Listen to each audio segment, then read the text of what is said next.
Hi, and welcome to Stupid Ancient History with Midgley and Taylor, and our expert, non-expert and special guest James, the science toolboy. Hello.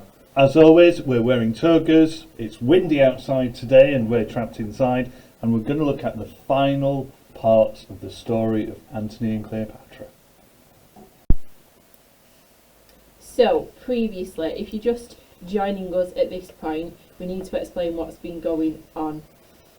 James, you've been quite heavily invested in the story, haven't you, so far? I have. I've really been rooting for one side, quite naively, it turns out. Yeah, and it's fair to say, as a scientist, you have no classics or ancient history background. I think that's fair to say, yeah. I think me and Mr. Mitchell agree with that. That's You hard. have to laugh while you're saying it. Sorry, couldn't get my words Not out. to. So, your highlights of the story so far, James? What have been the... The things I'm remembering the most are just all the catastrophic failures of Antony. And who was it that you thought was the better contender, James? With the information I was given at the time, I did pick Antony. Wrong!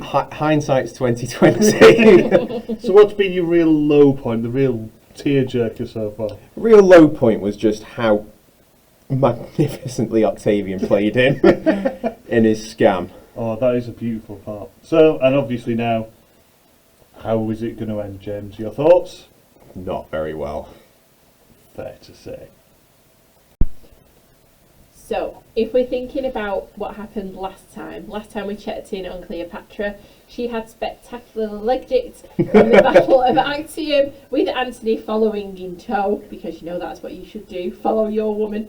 They'd spectacularly lost against Octavian and Agrippa, and Octavian had now acquired Antony's troops, navy, stuff. yeah, everything. So just so we can do a bit of a stock check, what does Antony have left? He's got a few troops, probably even fewer boats. That's Okay. about it. He's basically latching onto Cleopatra. See Right. what she's got left. Okay. Yeah, that's it. So Antony and Cleopatra would ultimately have to now face Octavian again at some point. Luckily for them two, though, they catch a break. Finally, in all of this, they catch a break.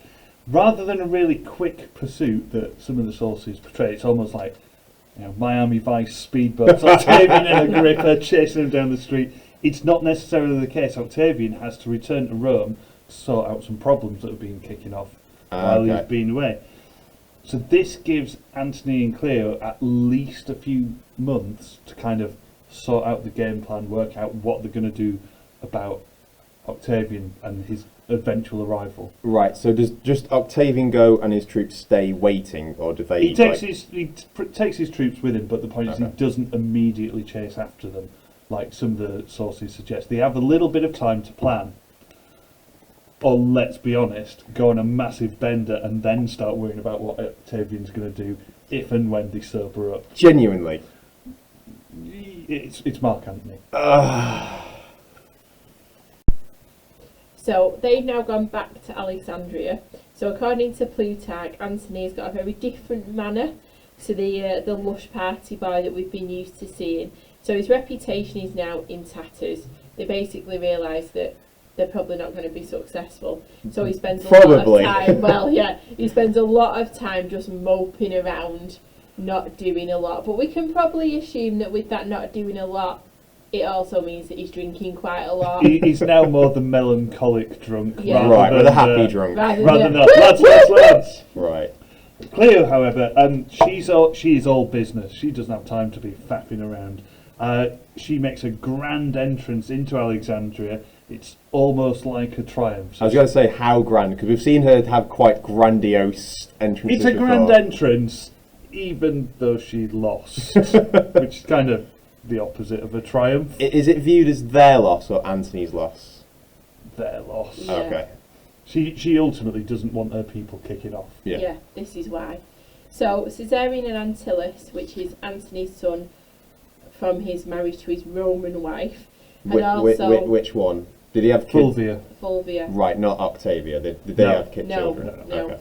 So he'd also come of age, and they were now put in a prominent public position. So basically, as well as having a triumph, this is also a way of her putting her sons to the front and having this kind of big ceremony to say that they're now adults. What she's basically trying to do is make sure she keeps the support of the Egyptian people, and also showing them at the same time that there is somebody else there that can rule after them and carry the dynasty on. Yeah, Okay. she's Whatever dynasty building. happens. She's Yeah. she's like hedging a bet sort of thing. Definitely. Exactly. So she was doing everything that she could to try and ensure her position was safe then, and also that it was safe in the future as well, and even after she'd gone, that the rule could continue. So after Cleo, who's like, is it Caesarion next, or what's the It succession? would be Caesarion Yeah. next. Okay. Yeah. So she also starts, as well as doing that, she also starts preparing her armies for the inevitable arrival of Octavian, because even though he's not followed them straight away, He's not coming. going away. they know that he's going to be coming at some point, so they need to get themselves ready. And speaking of Octavian, following the Battle of Actium, we know Octavian rewarded the cities in Greece quite well, and this was an obviously big PR stunt. And seeing this public generosity, though, Antony and Cleopatra both make separate requests to Octavian. So they're thinking maybe we can get out of it. Antony asks if he's able to live out his life just as an ordinary citizen in his favourite watering hole, Athens. He just wants to grow old, get hammered, and not have anything to do with anything ever again. And Octavian says, No. no. Did he honestly think that would work? Who knows? Maybe he's just hedging his bets, but yeah, he doesn't get what he No. wants anyway. Okay. So that's the first one. The second request from Cleopatra, she requests that her children are allowed to continue ruling Egypt if they swear loyalty to Octavian. Okay. So Octavian said that he might consider this if she kills Antony, Okay. if Antony's not there. So I mean, what would you do, James, if you were Cleo? I mean, I know I've been all Team Antony for this point, but just bin him off. Yeah. He's a liability, isn't He is. Is this murder, or killing him, is this like a public thing, or is this a little poison in the food? Is it a sly thing, or? He doesn't specify, does he? I don't really think that's the issue, is it? No, but, Murder's fine, it's how you do it that's the problem. Is that what you're saying, James? Little disclosure, it's not fine. Don't do it. No, I just don't know if this has been a big PR spin for Octavian. Like, does he want Antony to, if he just dies being killed by what they've continually seen as a feeble woman, is that a good thing for Octavian or a bad thing? So I don't know if he would have stipulations for how he died. It might, if he's killed in that way, then there's the potential that Antony could be seen as a bit of a martyr, possibly, and that might be a bad thing. So yeah, I know, I kind of know where you're coming from, but He just wants him dead. He just wants him out of the way. He just wants him out of the way. It's been a long while. He's pretty bored of him. Bin him off.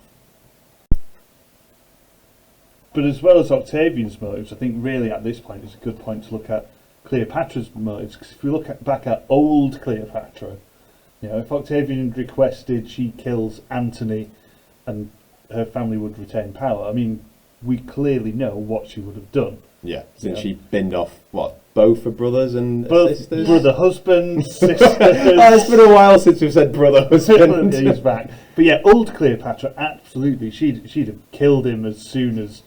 Look at him. You should be even asking Octavian, "Do you want him stabbed this way?" Anything to get power, but she doesn't. Which again suggests a change in her motives. Cleopatra has changed. Whether she'd have binned off Caesar as quickly, it's hard to tell. But we can probably suggest by this refusal in the face of Octavian that maybe she does actually now quite like Antony. I mean, They've had a bunch of kids together. They have, and to stick with him through all of this, you'd kind of have to be fond of him. Yeah. I mean, despite all the scheming and putting herself and her family now at the centre of everything, it seems almost like she now regards Antony within that, and she doesn't want to go on without him. Maybe family's the wrong word to use, because well, maybe also they've not done well by her in the past. Maybe it's kind of she still sees him as offering some kind of protection. Yeah. Possibly still hoping that he's got some kind of backup in Rome or from the Romans, whether they're not directly in Rome and they're in other areas that Rome's in control of.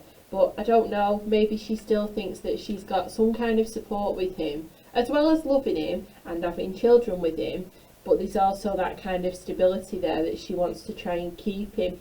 If she gets rid of him, she doesn't know what's going to happen. No. It's kind of like better the devil, isn't it? So yeah, he's rubbish. She's But pretty sure she can't jump on Octavian. He's not into that. well, yeah, this is it, isn't it? That's what she would do, and it doesn't look like that is an option that's open to her. So maybe it's worth sticking with the one that you've got, even if they are a bit of a pain in the backside. That is modern marriage, isn't it? That's it. That's basically what it here we is. go again. Poor Mr. Taylor. Is he going to listen to this? Poor Barry. The sad thing is, though, we'll never actually know.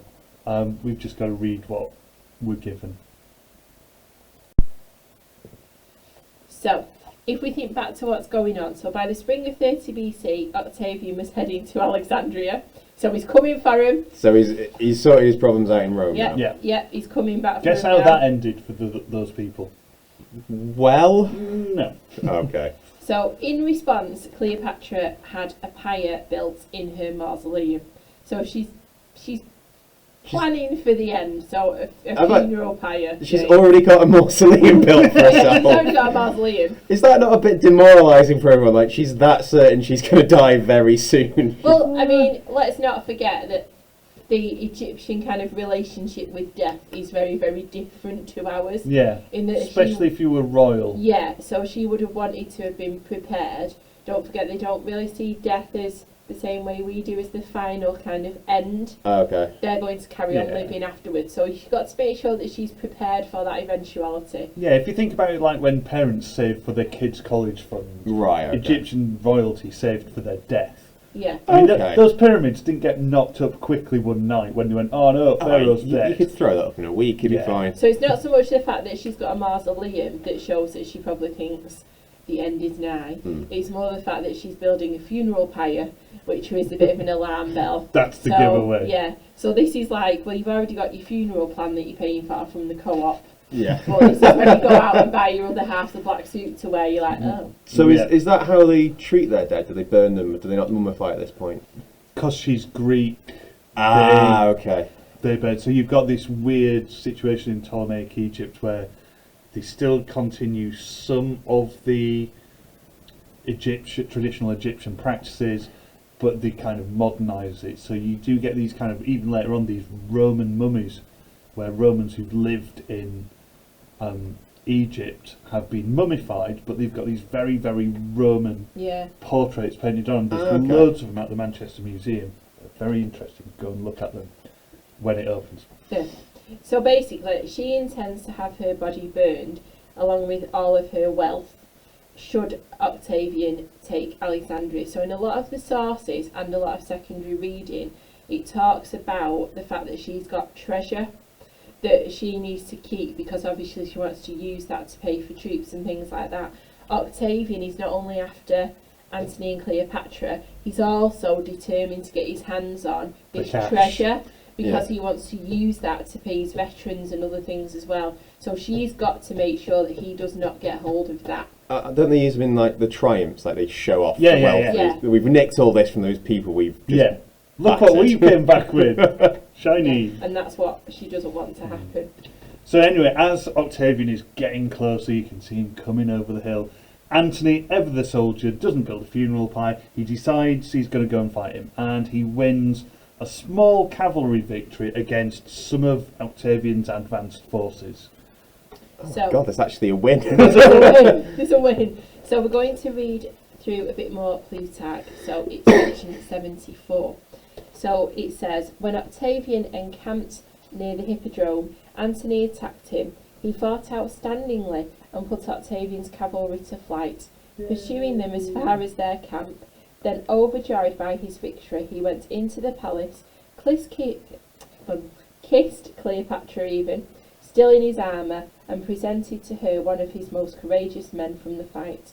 Cleopatra gave the man as a reward of courage a golden breastplate and a helmet. Hey! That's nice. Yeah. I imagine quite impractical. Well, But the man took them, and during the next night he deserted to Octavian.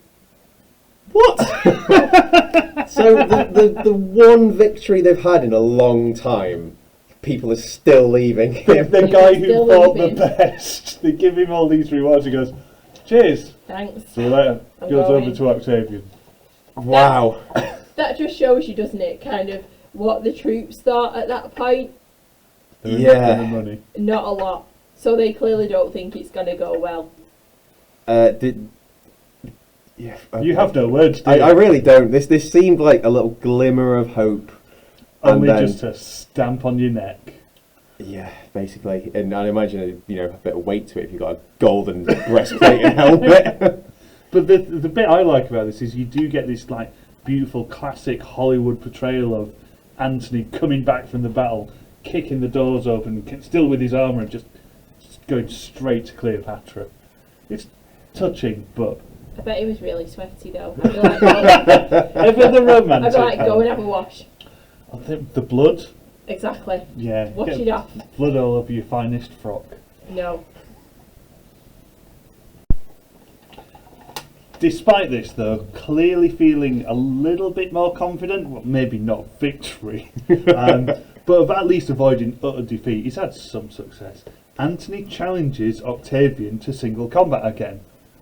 Okay.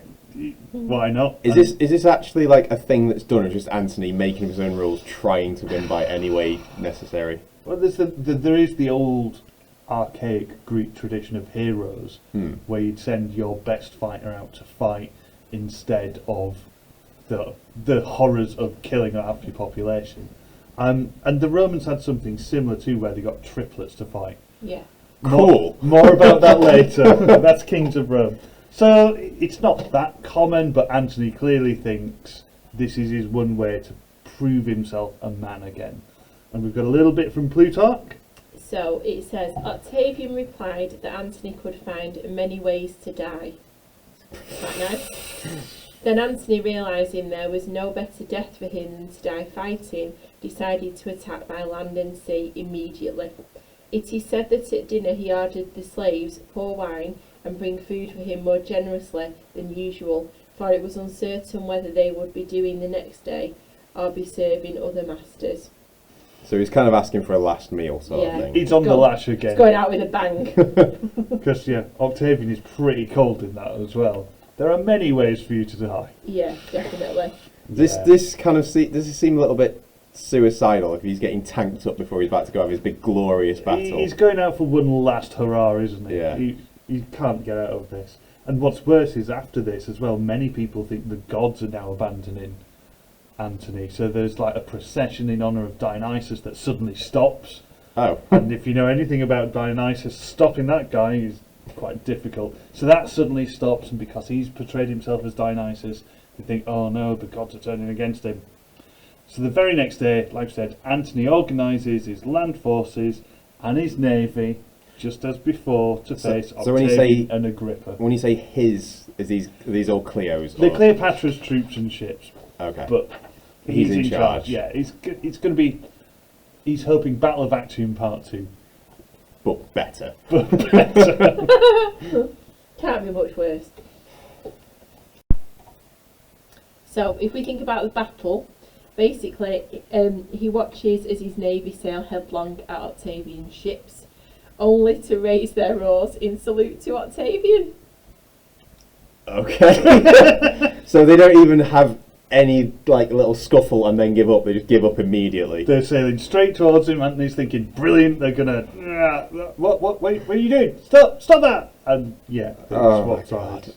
But don't forget, he's got his land forces. He's got his land. Minutes forces. later, while he's watched this unfold, his cavalry and infantry charge the battlefield headlong straight towards Octavian's forces. Sounding a Swords lot drawn. like a sea battle.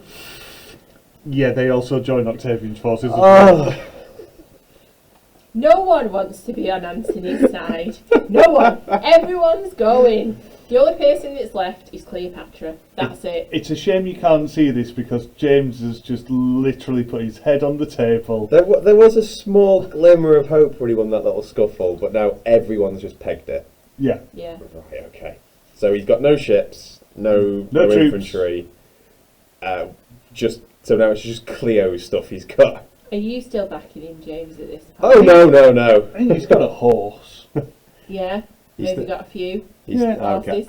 Oh good. No, I'm still rooting for Anthony to end this round. I mean, you've heard of a horse that's able to fight and with a sword, haven't you? Yeah. Or a few spears or whatever. No. This is just getting worse and worse. Then after this spectacular victory, sorry, shocking defeat. It's not that shocking or spectacular by the sounds of it. Spectacular. But after this defeat, we have a little Plutarch fills in the rest of the story. Yeah. So it says, then with his infantry defeated, he retreated into the city, crying out that Cleopatra had betrayed him to men with whom he waged war for her sake. However, she, fearing his anger when so out of his mind, fled for safety into her tomb. She barred down the doors, strengthened with bolts and bars. Then she sent messengers to Antony to say that she was dead. Okay. She's left him too. There's no one there. I mean, as that went on, I was like, okay, she's weirdly locked herself in a tomb, but she's giving him a few minutes to calm down before she goes and has a chat to him. Obviously, where do you go and hide? In your own grave. Obviously. I mean, I wouldn't think to look for you there, to be fair. But I thought that would be her calm, like letting him calm down before she went and spoke to him, but she told him she was dead. Yeah. Yeah. I mean, it's interesting. It does give a different sort of dimension to this relationship as well, that maybe it's not just one-sided. She's not just massively controlling. If it was just controlling Cleopatra, she'd be like, yeah, calm down. Just do what I tell you. But yeah, she's frightened of him. Was he known for rages and stuff? Because we've only really heard about Happy Antony on the lash. Not massively, but certainly he's clearly... He won't be in a good mood. No, he's not going to be best pleased.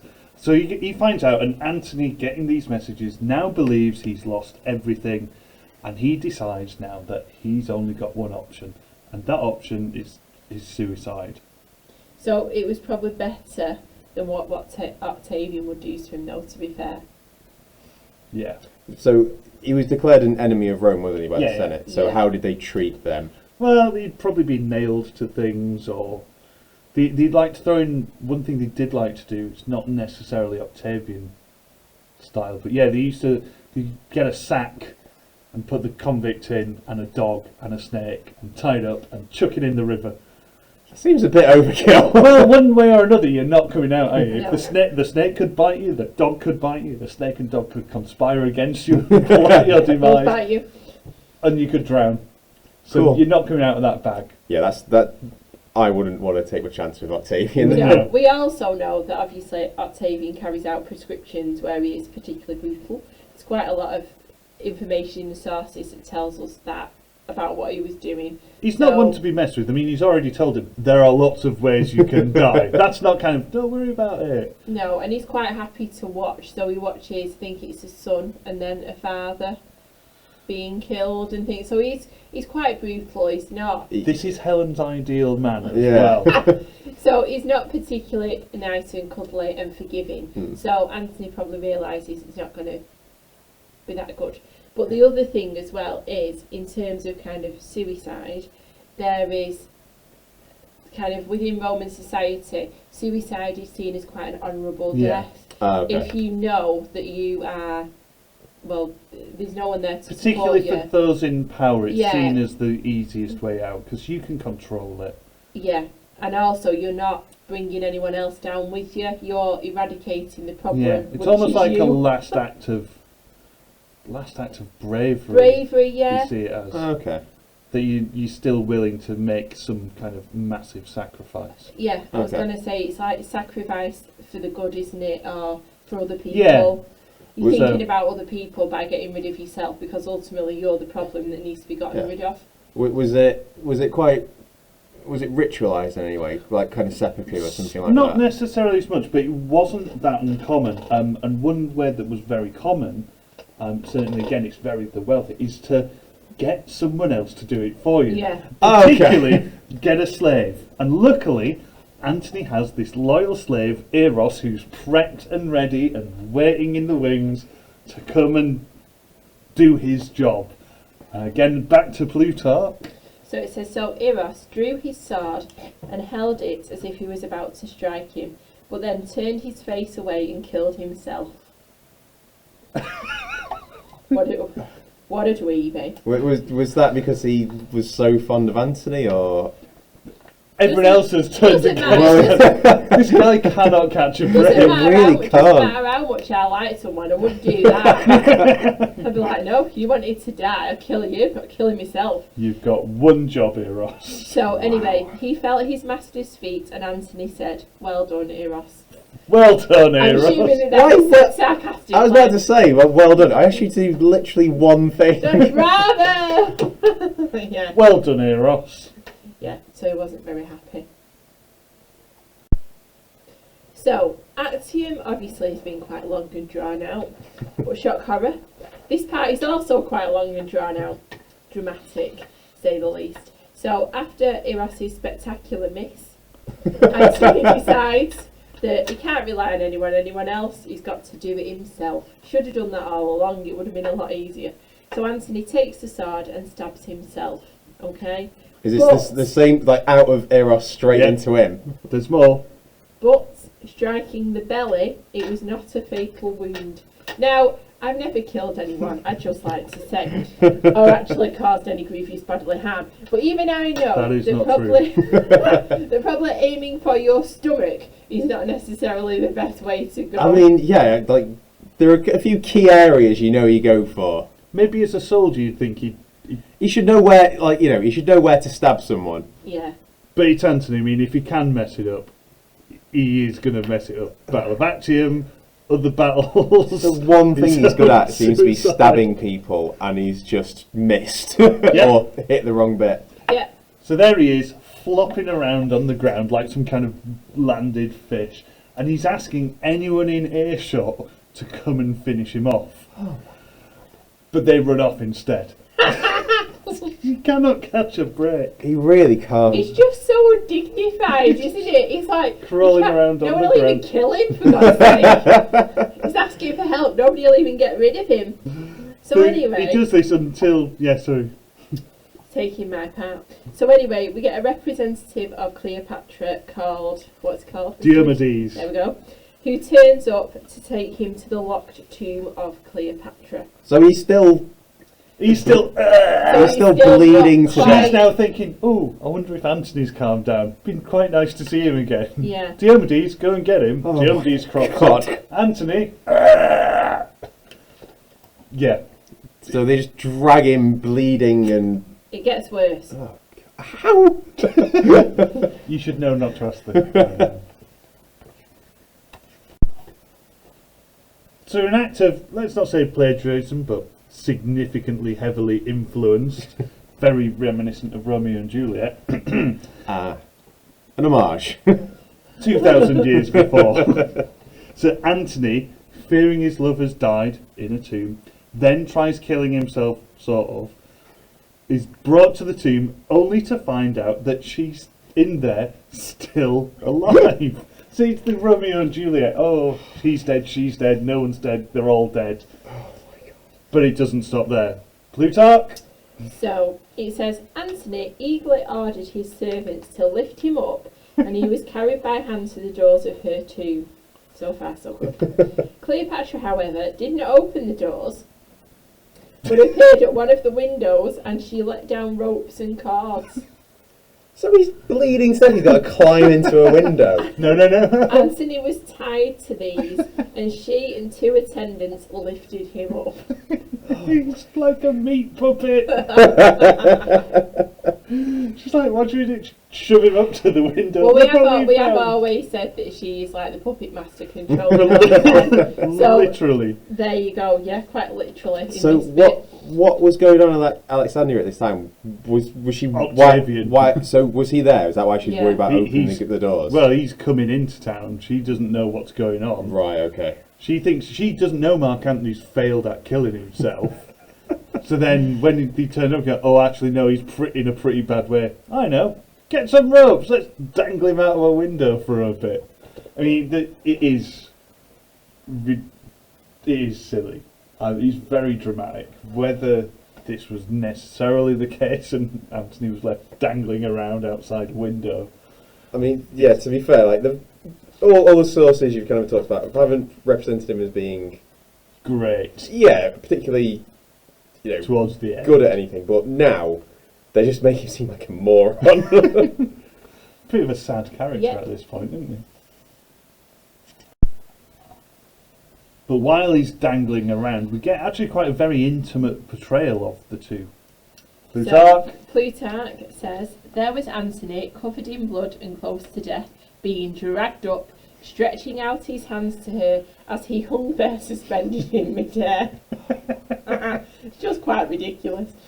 For this was not easy work for a woman, and Cleopatra clinging onto the ropes with both hands, the strain shown on every muscle in her face. How does he know this? That's what I'd like to know. Had difficulty pulling him, while those below shouted encouragement and shared in her struggle. When finally she got him up to the tomb and laid him on a bed, she tore her robes over him, beat and scratched her breasts with her hands, covered her face with his blood. She called him master, husband and emperor. In fact, she almost forgot her own troubles in her pity for his. Pity. Aside from the weird blood smearing and everyone going, "Come on, he's nearly there." With that, particularly the kind of the tearing the clothes and master, husband, blah blah. You do again whether they've been through so much, so much, and none of it's been good. In this little world that she's living in now, in this tomb, she really does seem distraught by his death. I mean, she wasn't bothered about any of her previous husbands. She kind of sounds like she's having a bit of a psychotic break. You can imagine why. I mean, there's your lover being dragged up by bits of string. And also she's, like, kind of caused it by telling him she was dead. But then also you think, well, you've got to be quite composed to try and hoist a man up a few levels to get into a window. To be fair, I've never tried it. So how do you... I have, it's not easy. I haven't really. So how do you go from hoisting someone up and being all calm and collected to then from that being like, ah! Like this, like clambering over him when he's on the table? Seems a bit strange. I guess it's the exhaustion after such an exertive, focused task. Yeah, exactly. I'd be sat down. Having a brew. I'll be with you in a minute. Yeah, just don't eat too much. But also, although it's not really this, but this kind of very emotional reaction and response, we also see this when we look at other sources about other kind of key people within ancient history, don't we? So yeah, it's very typical. There's always kind Alexander the Great, Hephaestion. Yeah, look at it's the same kind Nero of thing. and his mum. Yeah. It's the classic kind of. I mean, this is obviously why Shakespeare went, "Oh, I'll make a good story." It's the classic kind of doomed lovers, the epic mourning, the "I cannot carry on without you," which again, hopefully, if you think about it logically, would be. Did this really happen? Is it reliable, or is it again just one of these stories that we go, yeah, that's how people respond in these situations? They typecast across various, like I said, different sources. Although we might find it quite touching, for them at the time, he's being shown as someone that's incredibly weak and pathetic, and she's being shown as someone who is kind of mentally unstable and overly emotional. She's losing it, but you know. If there's ever a time to... She's had a bad round of it. Yeah. So, I think we can give her that one. She just needs a glass of wine. No, I think she's had enough. Problem.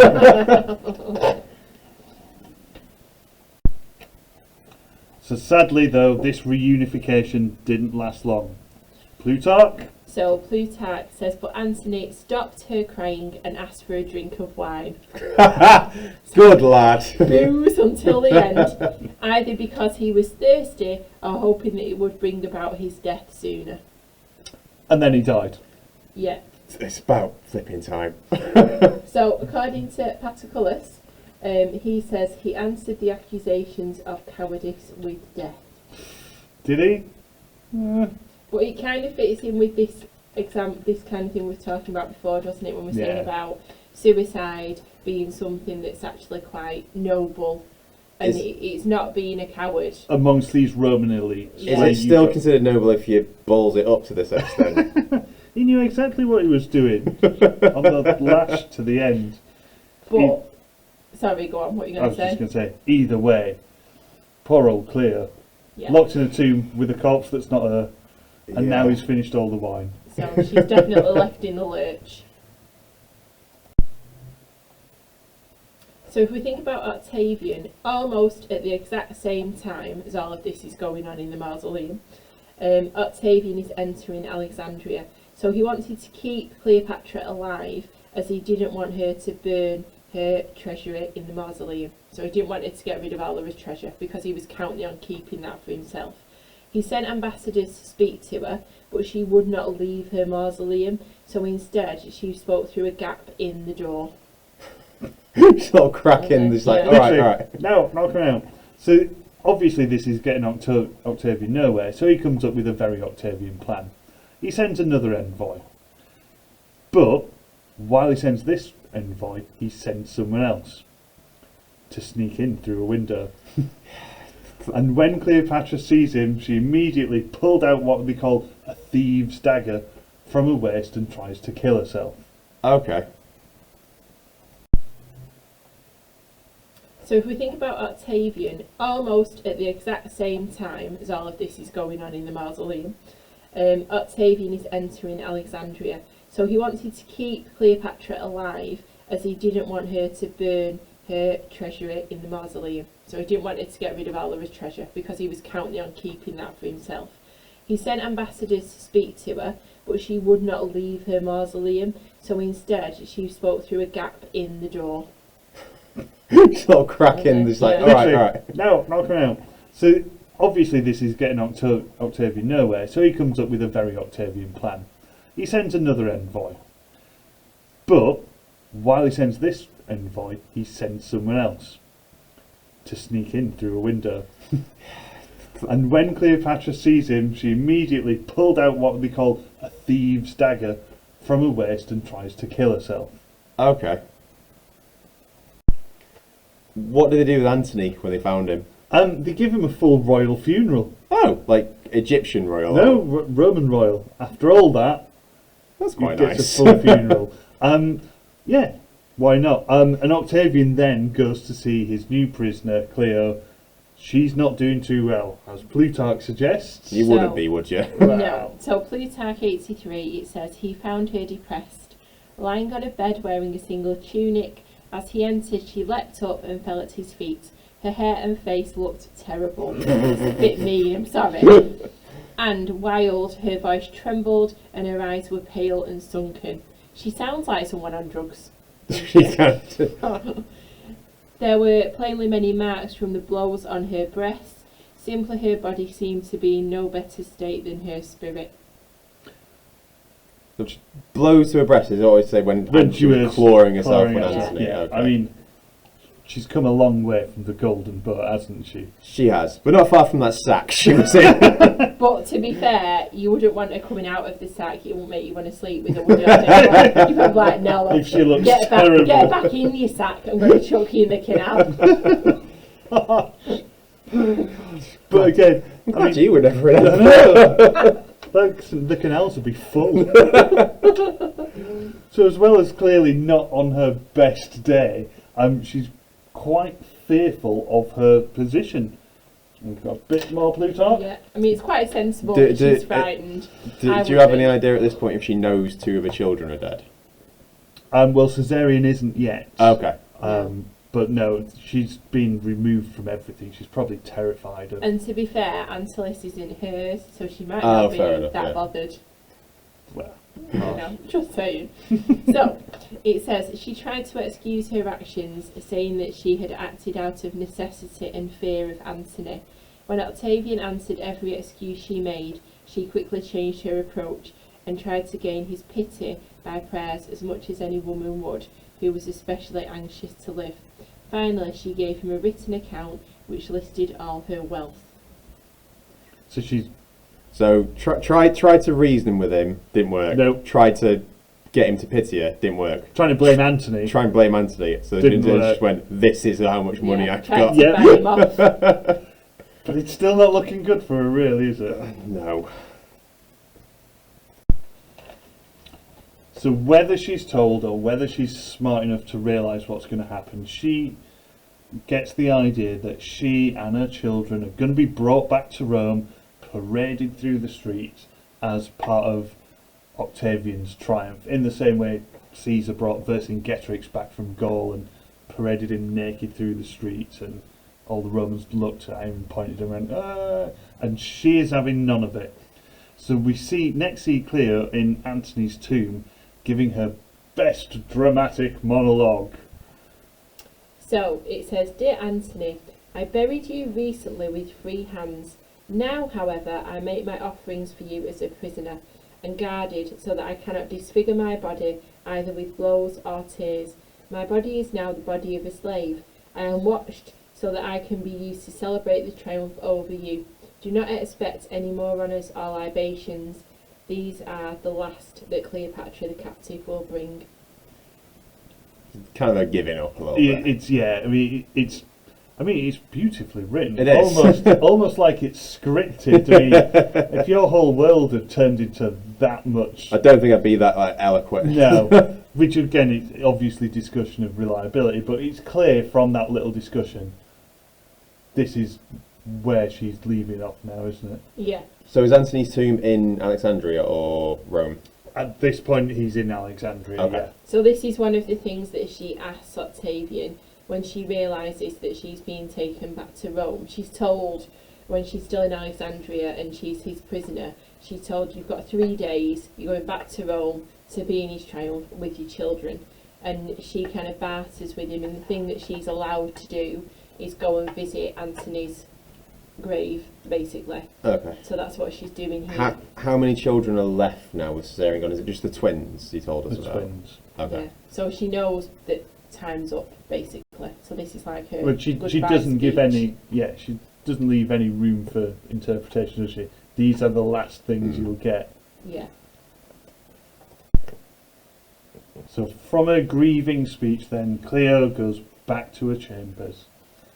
So we've got another reading from Plutarch 85. So it says, "She then ordered her bath to be prepared. After bathing, she lay down and was served an extravagant and splendid meal. A man arrived from the countryside carrying a basket. When the guards asked him what it contained, he opened the basket, removed the leaves from the top, and showed them that it was full of figs." I'm going to guess it wasn't full of figs. Well, it was, Okay. but there was something else in there too. So yeah, hold your horses, James. If you've learned nothing, it's that nothing ever goes quickly. I think I with just Antony want and it to be Cleopatra. over for her sake. So after a meal, she takes out a tablet, probably a wax tablet, which she's already written on, and she seals it and sends it to Octavian. And when Octavian opens it and reads it, it requests that she be buried with Antony.